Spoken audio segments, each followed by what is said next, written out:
ओम शांति। 13-12-24 की वाणी है। मीठे बच्चे, अपने लक्ष्य और लक्ष्यदाता बाप को याद करो तो दैवी गुण आ जाएंगे। किसी को दुख देना, ग्लानि करना, यह सब आसुरी लक्षण है। प्रश्न: बाप का तुम बच्चों से बहुत ऊंचा प्यार है, उसकी निशानी क्या है? उत्तर: बाप की जो मीठी मीठी शिक्षाएं मिलती है, यह शिक्षाएं देना ही उनके ऊंचे प्यार की निशानी है। बाप की पहली शिक्षा है, मीठे बच्चे, श्रीमत के बिगर कोई उल्टा सुल्टा काम नहीं करना। तुम स्टूडेंट हो, तुम्हें अपने हाथ में कभी भी लॉ नहीं उठाना है। तुम अपने मुख से सदैव रत्न निकालो, पत्थर नहीं। ओम शांति। बाप बेट बच्चों को समझाते हैं। अब लक्ष्मी नारायण तो अच्छी रीति देखते हो। यह है एम ऑब्जेक्ट, अर्थात तुम इस घर आने के थे।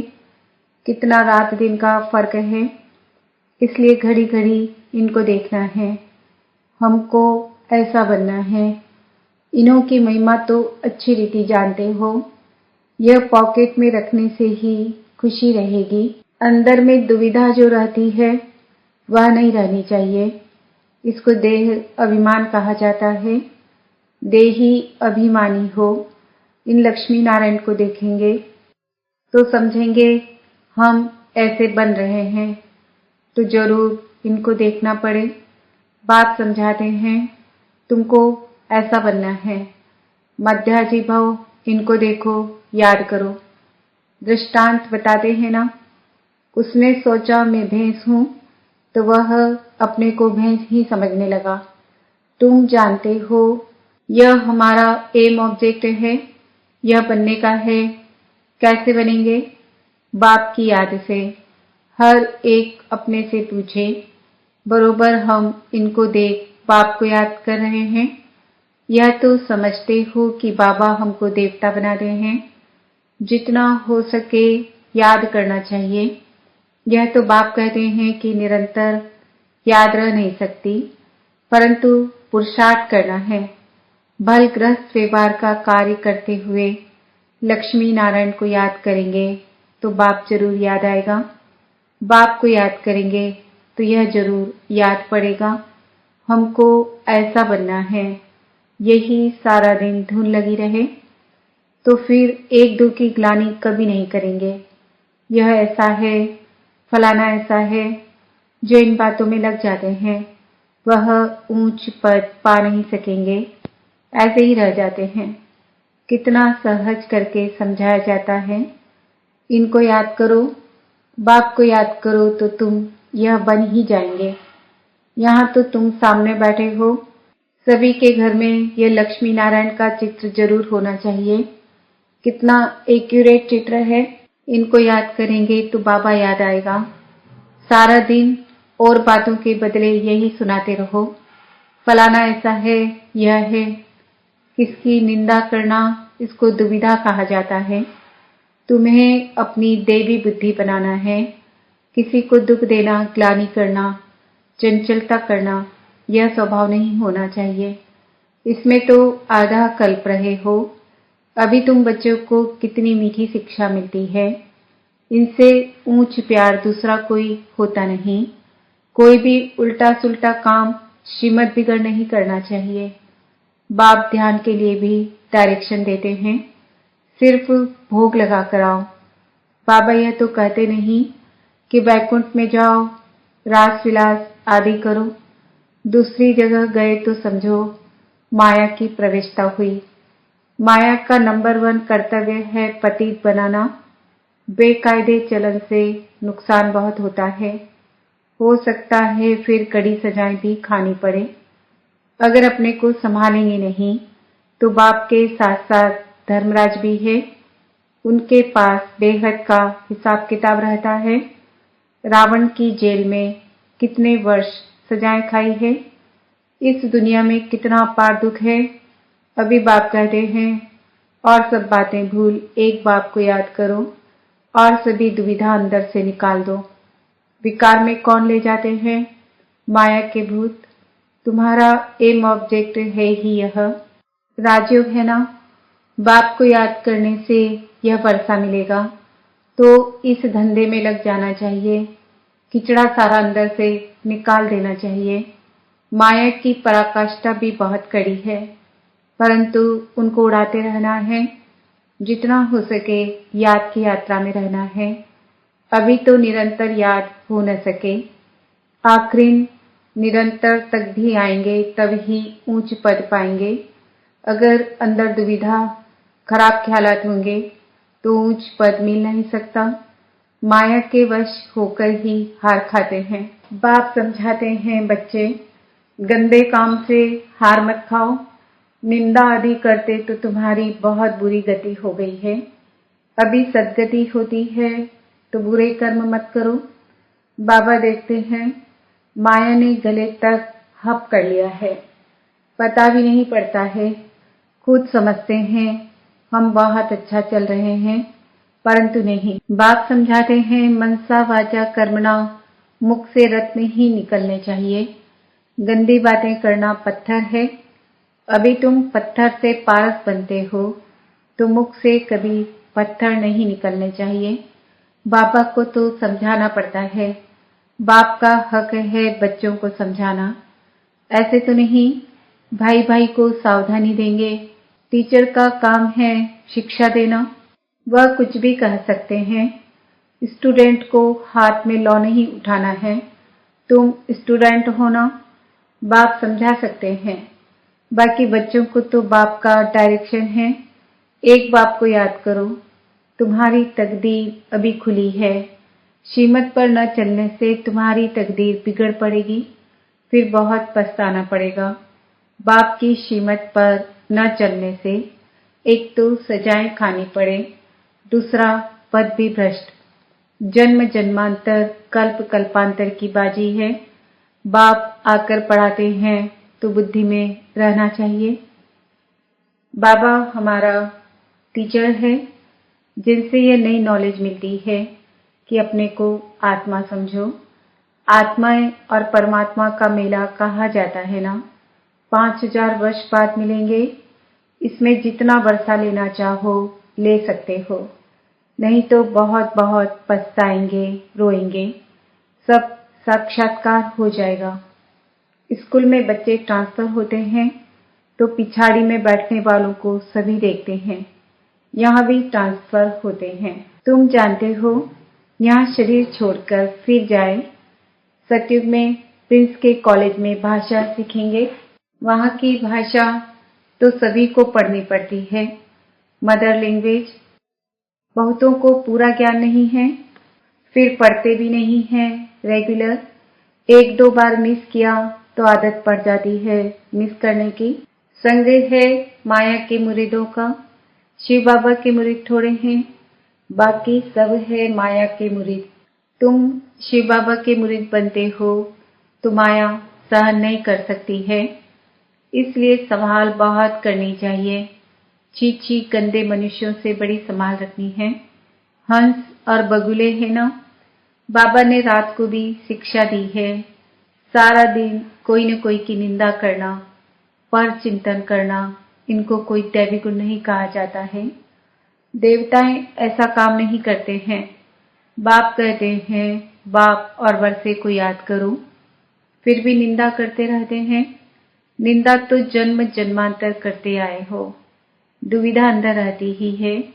यह भी अंदर मारामारी है। मुफ्त अपना खून करते हैं, बहुतों को घाटा डालते हैं। फलाना ऐसा है, इसमें तुम्हारा क्या जाता है? सबका सहायक एक बाप है। अभी तो श्रीमत पर चलना है। मनुष्य मत तो बड़ा गंदा बना देती है। एक दो की ग्लानि करते रहते हैं। ग्लानि करना यह है माया का भूत, यह है ही पतित दुनिया।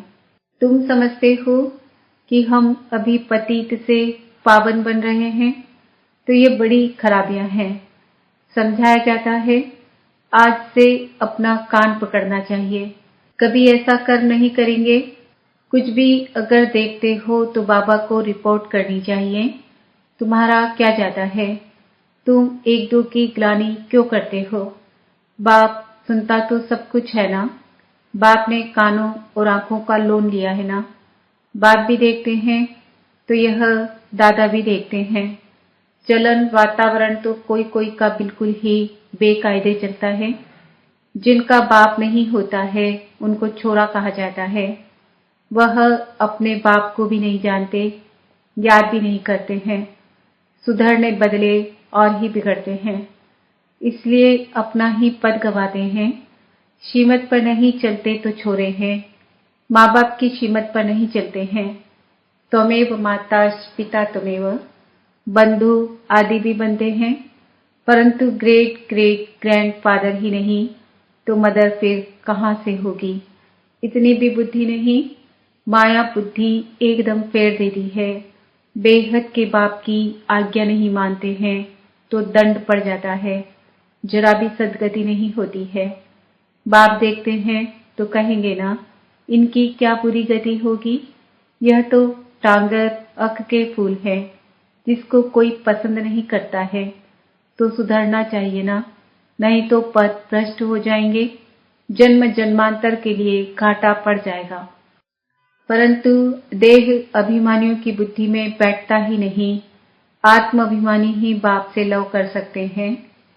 बलिहार जाना कोई मासी का घर नहीं है। बड़े बड़े आदमी बलिहार तो जा न सके, वह बलिहार जाने का अर्थ भी नहीं समझते हैं। हृदय विदीर्ण होता है, बहुत बंधन मुक्त भी हैं। बच्चा आदि कुछ भी नहीं है। कहते हैं बाबा आप ही हमारे सब कुछ हो, ऐसे मुख से कहते हैं परंतु सच नहीं। बाप से भी झूठ बोल देते हैं। बलिहार गए तो अपना ममत्व निकाल देना चाहिए। अभी तो पिछाड़ी है तो श्रीमत पर चलना पड़े, मिल्कियत आदि से भी ममत्व निकल जाए। बहुत है ऐसे बंधन मुक्त। शिव बाबा को अपना बनाया है, एडॉप्ट करते हैं ना। यह हमारा बाप टीचर सदगुरु है, हम उनको अपना बनाते हैं, उनकी पूरी मिल्कियत लेने। जो बच्चे बन गए हैं वह घराने में जरूर आते हैं, परंतु फिर उसमें पद कितने हैं, कितने दास दासियां हैं, एक दो पर हुक्म चलाते हैं। दासियों में भी नंबरवार बनते हैं। रॉयल घराने में बाहर के दास दासियां तो नहीं आएंगे ना। जो बाप के बने हैं उनको बनना है। ऐसे ऐसे बच्चे हैं जिनमें पाई का भी अक्ल नहीं है। बाबा ऐसे तो कहते नहीं कि मम्मा को याद करो व मेरे रथ को याद करो। बाप कहते हैं मामे कम याद करो। देह के सब बंधन छोड़ अपने को आत्मा समझो। बाप समझाते हैं कि प्रीत रखनी है तो एक से रखो, तब बेड़ा पार होगा। बाप के डायरेक्शन पर चलो। मोहजीत राजा की कथा भी है ना। पहले नंबर में है बच्चे। बच्चा तो मिल्कियत का मालिक बनेगा, स्त्री तो हाफ पार्टनर है। बच्चा तो फुल मालिक बन जाता है तो बुद्धि उस तरफ जाती है। बाबा को फुल मालिक बनाएंगे तो यह सब कुछ तुमको दे देंगे। लेन देन की बात ही नहीं, यह तो समझ की बात है। भल तुम सुनते हो फिर दूसरे दिन सब भूल जाता है। बुद्धि में रहेगा तो दूसरों को भी समझा सकेंगे। बाप को याद करने से तुम स्वर्ग के मालिक बनेंगे। यह तो बहुत सहज है। मुख चलाते रहो, एम ऑब्जेक्ट बताते रहो। विशाल बुद्धि तो झट समझेंगे। अंत में यह चित्र आदि ही काम आएंगे। इसमें सारा ज्ञान भरा हुआ है। लक्ष्मी नारायण और राधे कृष्ण का आपस में क्या संबंध है यह कोई नहीं जानते। लक्ष्मी नारायण तो जरूर पहले प्रिंस होंगे। बेगर टू प्रिंस है ना। बेगर टू किंग नहीं कहा जाता, प्रिंस के बाद ही किंग बनते हैं। यह तो बहुत ही सहज है, परंतु माया कोई को पकड़ लेती है। किसकी निंदा करना, ग्लानि करना, यह तो बहुतों की आदत है। और तो कोई काम है ही नहीं। बाप को कभी याद नहीं करेंगे, एक दो की ग्लानि का धंधा ही करते हैं। यह है माया का पाठ। बाप का पाठ तो बिल्कुल ही सीधा है। पिछाड़ी में यह सन्यासी आदि जागेंगे, कहेंगे कि ज्ञान है तो इन बीके में है। कुमार कुमारियां तो पवित्र होते हैं, प्रजापिता ब्रह्मा के बच्चे हैं। हमारे में कोई खराब ख्याल भी नहीं आना चाहिए। बहुतों को अभी भी खराब ख्यालात आते हैं, फिर इसकी सजा भी बहुत कड़ी है। बाप समझाते तो बहुत है। अगर कुछ चाल तुम्हारी फिर खराब देखी तो यहाँ रह नहीं सकेंगे। थोड़ी सजा भी देनी होती है। तुम लायक नहीं हो, बाप को ठगते हो, तुम बाप को याद कर नहीं सकेंगे। अवस्था सारी गिर जाती है। अवस्था गिरना ही सजा है। श्रीमत पर न चलने से अपना पद भ्रष्ट कर देते हैं। बाप के डायरेक्शन पर न चलने से और ही भूत की प्रविष्टता होती है। बाबा को तो कभी कभी ख्याल आता है, कभी बहुत बड़ी कड़ी सजाएं अभी ही शुरू ना हो जाए। सजाएं भी बहुत गुप्त होती है ना, बहुत गिरते हैं, सजा खाते हैं। बाप तो सब इशारों में समझाते रहते हैं। अपनी तकदीर को लकीर बहुत लगाते हैं, इसलिए बाप खबरदार करते रहते हैं। अभी गफलत करने का समय नहीं है। अपने को सुधारो, अंत घड़ी आने में कोई देरी नहीं है। अच्छा, मीठे मीठे सिकिलदे बच्चों प्रति मात पिता बाप दादा का याद प्यार और गुड मॉर्निंग। रूहानी बाप की रूहानी बच्चों को नमस्ते। हम रूहानी बच्चों की रूहानी मात पिता बाप दादा को याद प्यार गुड मॉर्निंग, नमस्ते, ओम शांति।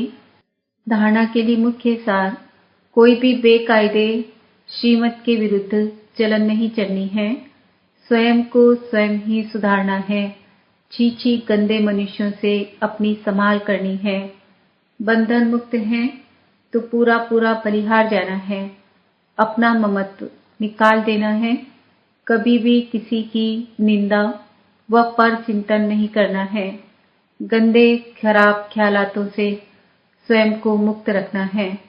वरदान, समर्थ स्थिति का स्विच ऑन कर व्यर्थ के अंधकार को समाप्त करने वाले अव्यक्त फरिश्ता भव। जैसे स्थूल लाइट का स्विच ऑन करने से अंधकार समाप्त हो जाता है, ऐसे समर्थ स्थिति है स्विच। इस स्विच को ऑन करो तो व्यर्थ का अंधकार समाप्त हो जाएगा। एक एक व्यर्थ संकल्प को समाप्त करने की मेहनत से छूट जाएंगे। जब स्थिति समर्थ होगी तो महादानी वरदानी बन जाएंगे, क्योंकि दाता का अर्थ ही है समर्थ। समर्थ ही दे सकता है, और जहाँ समर्थ है वहाँ व्यर्थ खत्म हो जाता है। तो यही अव्यक्त फरिश्तों का श्रेष्ठ कार्य है। स्लोगन, सत्यता के आधार से सर्व आत्माओं के दिल की दुआएं प्राप्त करने वाले ही भाग्यवान आत्मा है। ओम शांति। आज का स्वमान है, मैं आत्मा अव्यक्त फरिश्ता हूँ।